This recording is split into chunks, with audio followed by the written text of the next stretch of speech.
Hello guys, तो अभी हम लोग पहुंच चुके हैं भारत के सबसे प्राचीन और प्रसिद्ध सूर्य मंदिर ओडिशा राज्य में पुरी जिले में कोणार्क कस्बे में स्थित है। सूर्य भगवान को समर्पित यह कोणार्क मंदिर उड़ीसा के पूर्वी तट पर बना हुआ है, जो कि अपनी भव्यता और अद्भुत बनावट की वजह से मशहूर है।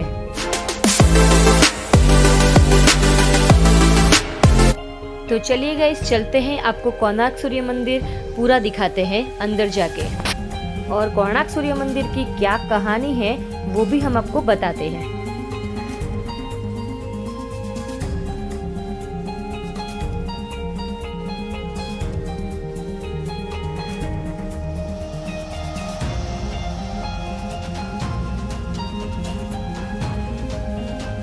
तो गाइज, अभी हम लोग पहुंच चुके हैं जगन्नाथपुरी से 35 किलोमीटर की दूरी पे कोणार्क है। तो कोणार्क में सूर्य मंदिर है, तो वहाँ पे हम लोग विजिट करेंगे और आपको दिखाएंगे। इंटरप्रिटेशन सेंटर, व्याख्यान केंद्र। तो गाइज, यहाँ पे गैलरी है, तो गैलरी में सन टेम्पल के बारे में बताया गया है। तो चलिए चलते हैं और वहाँ पे देखते हैं। इसकी 50 रुपया पर पर्सन की टिकट है।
गैलरी का व्यूज बहुत ही अच्छा था और बहुत ही जानकारी मिली सूर्य मंदिर के बारे में। तो चलिए गाइस, अभी चलते हैं सूर्य मंदिर देखने के लिए।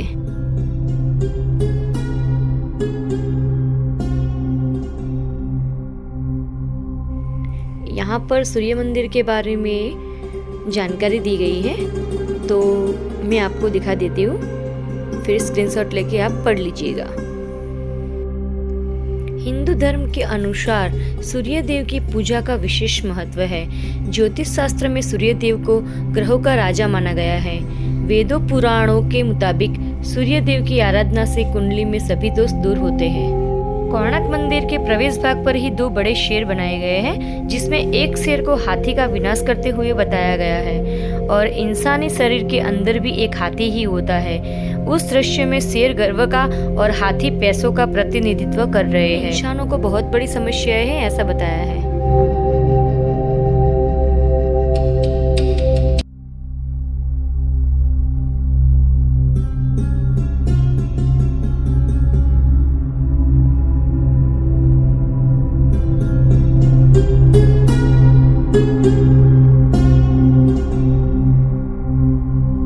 कोणार्क शब्द कोण और अर्क से मिलकर बना है, जहाँ कोण का अर्थ होता है किनारा और अर्क का अर्थ सूर्य से है, अर्थात सूर्य का कोना, जिसे कोणार्क कहा जाता है।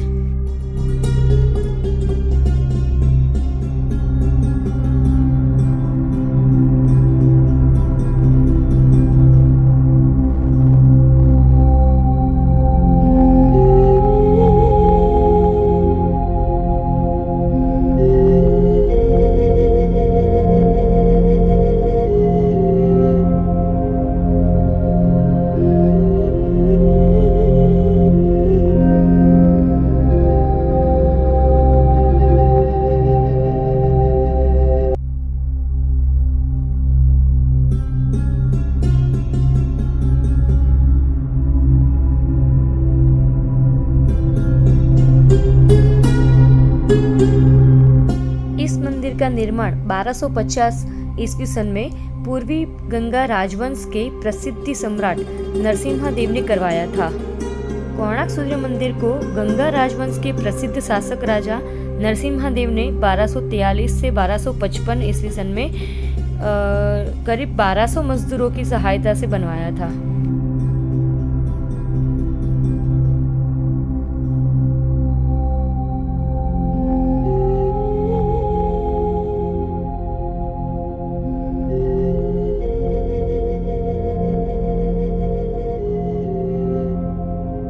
तो गाइस, ऐसा भी माना जाता है कि विशाल मंदिर की नक्काशी करने में और इसे सुंदर रूप देने में करीब 12 साल का लंबा समय लग गया था।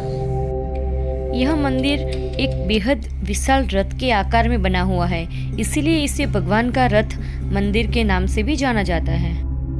सूर्य भगवान को समर्पित कोणार्क सूर्य मंदिर अपनी अनूठी कलाकृति और भव्यता की वजह से यूनेस्को की वर्ल्ड हेरिटेज साइट में भी शामिल किया गया है।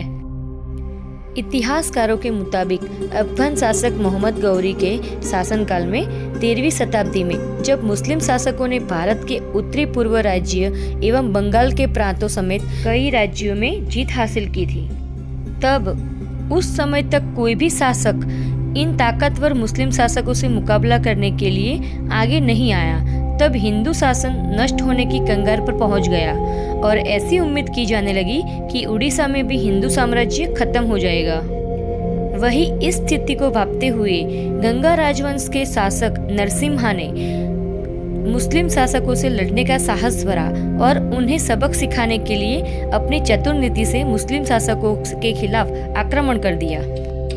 वही उस दौरान दिल्ली के तलक पर सुल्तान इल्तुतमिश बैठा हुआ था, जिसकी मौत के बाद नसरुद्दीन मोहम्मद को उत्तराधिकारी बनाया गया था और तुगान खान को बंगाल का राज्यपाल नियुक्त किया गया।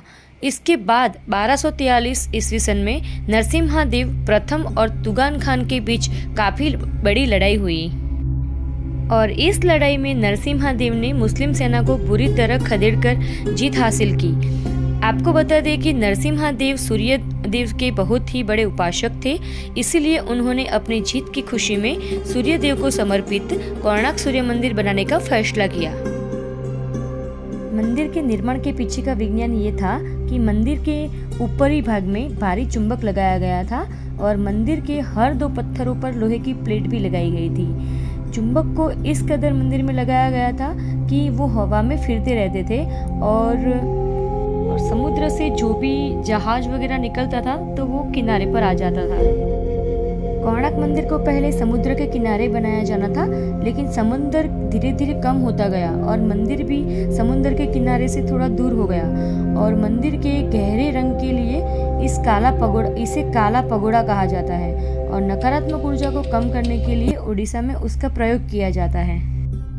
हर दिन सुबह सूरज की पहली किरण नाट्य मंदिर से होकर मंदिर के मध्य भाग पर आती है। उपनिवेशों के समय ब्रिटिशों ने चुंबकीय धातु हासिल करने के लिए चुंबक निकाल दिया था।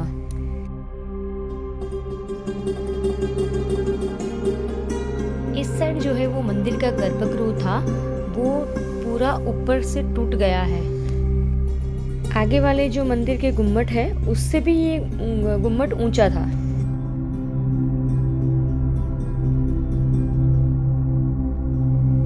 कोणार्क मंदिर का निर्माण रथ के आकार में किया गया है, ऐसा मैंने आपको बताया, और उसके 24 पहिए है कुल, और रथ के एक पहिए का डायामीटर 10 फीट का है और रथ पर 7 घोड़े भी हैं।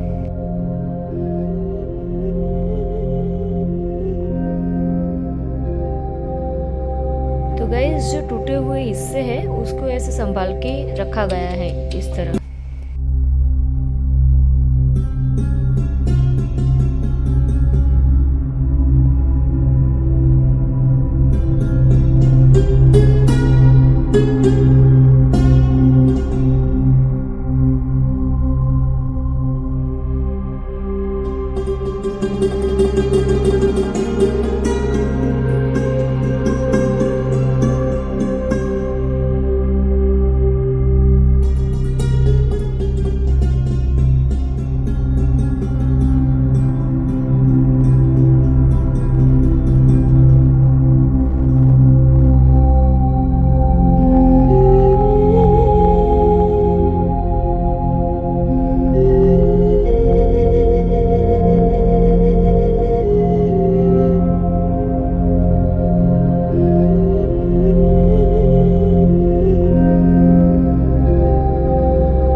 सूर्य मंदिर से जुड़ी एक पौराणिक कथा और भी है। भगवान श्री कृष्ण के पुत्र सांबा ने एक बार नारद मुनि के साथ बेहद अभद्रता के साथ बुरा बर्ताव किया था, जिसकी वजह से उन्हें नारद जी ने कुष्ठ रोग मतलब कि कोढ़ रोग होने का श्राप दे दिया था।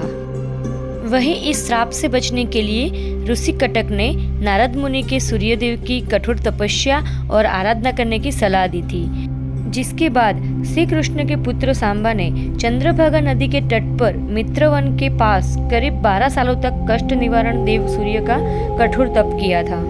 वहीं इसके बाद एक दिन जब सांबा चंद्रभागा नदी के अंदर स्नान कर रहे थे, तभी उन्हें पानी में भगवान सूर्यदेव की मूर्ति मिली, जिसके बाद इन्होंने इस मूर्ति को इसी स्थान पर स्थापित कर दिया। इसी तरह से उन्हें श्राप से मुक्ति मिली। तो गाइज, आपको कोणार्क का वीडियो कैसा लगा आप हमें कमेंट करके ज़रूर बता सकते हैं, और हर बार की तरह गाइज हमारे चैनल को सब्सक्राइब करना बिल्कुल भी नहीं भूलना। चले भैया, अब कहाँ घुमाओगे? अब चंद्रभागा बीच देखेंगे, उसके बाद चलेंगे पूरी। ठीक है। तो गाइज, अभी हम लोग पहुँच चुके हैं चंद्रभागा बीच। तो गाइज, अभी हम लोग पहुँच चुके हैं चंद्रभागा बीच। तो चलो देखते हैं कैसा है बीच यहाँ पे। वैसे दूर से तो नज़ारा बहुत ही अच्छा लग रहा है मुझे तो। ये देखो हमारे साइड कोणार्क सूर्य मंदिर से पूर्व में 3 किलोमीटर की दूरी पर ये चंद्रभागा बीच आया हुआ है, और पूरी से इसकी दूरी कहे तो 30 किलोमीटर के करीब होगी। चंद्रभागा को कुष्ठ रोगियों के लिए प्राकृतिक इलाज का स्थान माना जाता था। तो गाइस, कोणार्क में इस चंद्रभागा समुद्र को ब्लू फ्लैग का प्रमाण भी मिला है। तो गाइस, बीच बहुत ही प्यारा है, बहुत ही सुंदर है, और यहाँ पर राइड्स भी होती है। शाम के वक्त में यहाँ पे बहुत ही भीड़ होती है। यहाँ पर बच्चों के साथ आए होते तो बहुत ही अच्छा रहता, तो बच्चों भी बहुत एंजॉय करते। गाइस, यहाँ पे आते हो तो यहाँ पे एक बार ज़रूर आइए। चंद्रभागा बीच है इसका नाम, बहुत ही प्यारा बीच है। और यहाँ पे राइड वगैरह भी कर सकते हैं। बहुत ही तेज हवा चल रही है गाइस। बीच के पास नारियल पानी हमेशा होता ही है, तो यहाँ पर भी है। तो बस इतना ही गाइस, चलिए चलते हैं आगे। तो आज हमारा कोणार्क का ट्रिप खत्म, कल पुरी का ट्रिप शुरू करेंगे।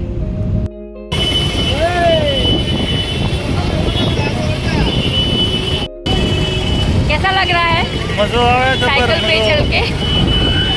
मजा आवे? साइकिल वाला हाफ जाएगा। तेरा वजन इतना है तो कोई क्या करे। साइकिल एक बजे।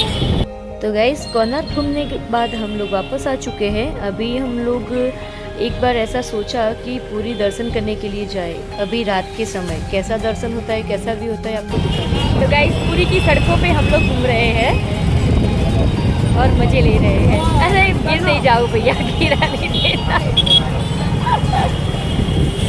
येलो होटल सामने जो होटल दिख रही है वहीं पर हम लोग रुके हुए हैं।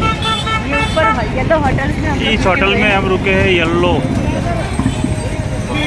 और यहाँ से पूरी और हम इस तरफ जा रहे हैं पूरी मंदिर देखने के लिए। पूरी टेम्पल जो है वो 500 मीटर की दूरी पे है। ये बहुत भैया मेहनत का काम कर रहे हैं। इन लोगों को चांस देना चाहिए सही में, है ना। ये ऑटो में नहीं बैठते हुए। ये भाई देखो, ये सब उड़ीसा के टेम्पल है ना। और साउथ इंडियन खाना और उड़ीसा का भी फूड यहाँ पे अच्छा है।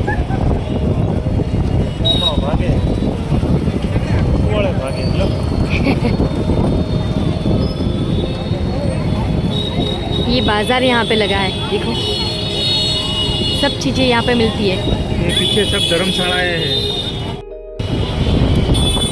पीछे सब है वो धर्मशाला है। तो गाइस, लोग पहुँच चुके हैं पुरी टेम्पल। तो पुरी टेम्पल का रात का नज़ारा ये देखिए।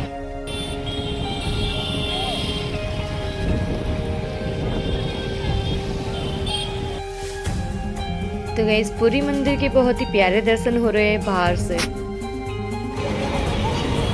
तो गाइस, यहाँ पे निशुल्क जूता, मोबाइल, लगेज सब रख सकते हैं। तो गाइस, यहाँ पर सामान रखते हैं और फिर चलते हैं दर्शन करने के लिए। बहुत प्यारे दर्शन है, अद्भुत। और अंदर तो मोबाइल लेके नहीं जाने देते किसी को भी, न्यूज़ वाला हो चाहे कोई भी हो। पर मंदिर बहुत ही प्यारा है गाइस, हमने दर्शन भी किए और बहुत ही अच्छा लगा हमें। तो गाइस, आप लोगों को कैसा लगा हमें कमेंट करके ज़रूर बताना। और हर बार की तरह गाइस, अगर आप हमारे चैनल पे नए हैं तो हमारे चैनल को प्लीज़ प्लीज़ प्लीज़ सब्सक्राइब कर दीजिए, क्योंकि आप लोगों के सब्सक्राइब की वजह से और लाइक की वजह से हम लोगों को मोटिवेशन मिलता है, जिससे हम आपको और भी अच्छे अच्छे वीडियोस दिखा सके और उसके बारे में आपको जानकारी भी दे सके।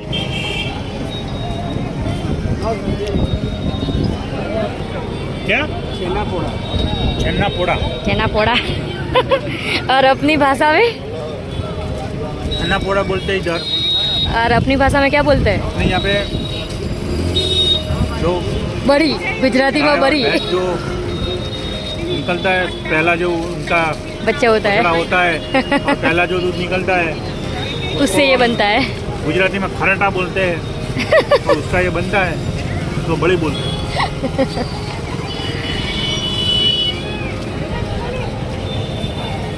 तो चलो, टेस्ट तो अच्छा था। मुझे तो पता नहीं क्या क्या दिख रहा है।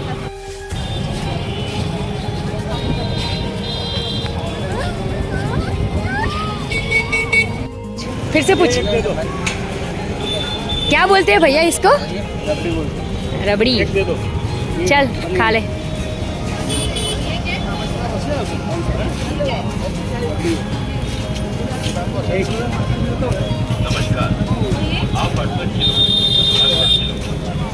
ये रबड़ी नहीं है, ये तो कुछ और नाम भी दिया उन्होंने। माओ माओ। अच्छा, मावा जैसा टेस्ट है। इसको उड़िया में पोहा बोलते हैं। पोहा? पोहा। खोहा। जगह